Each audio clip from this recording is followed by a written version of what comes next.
Hello, in this video I'm going to show you how you can enter the recovery mode on Samsung Galaxy S24 Ultra. The first thing that we need to do is plug our Samsung Galaxy S24 Ultra to a PC or laptop. So let's plug it in.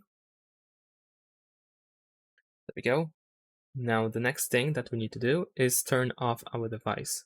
So let me actually use the power menu and power off.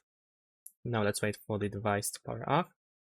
After that, once it is off, you need to press and hold the power button and volume up button together. So press and hold both of these buttons until you will see the Samsung logo. So let's give it a try.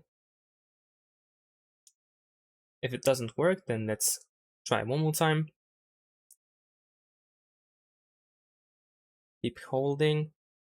There we go. And all right, now we can release these buttons. So now we are in the recovery mode. As you can see over here, we can navigate by using volume down and volume up buttons. And in order to confirm the selected option, we need to use the power button. And that's it. Thanks for watching. Leave a like and subscribe to my channel, and see you in my next videos.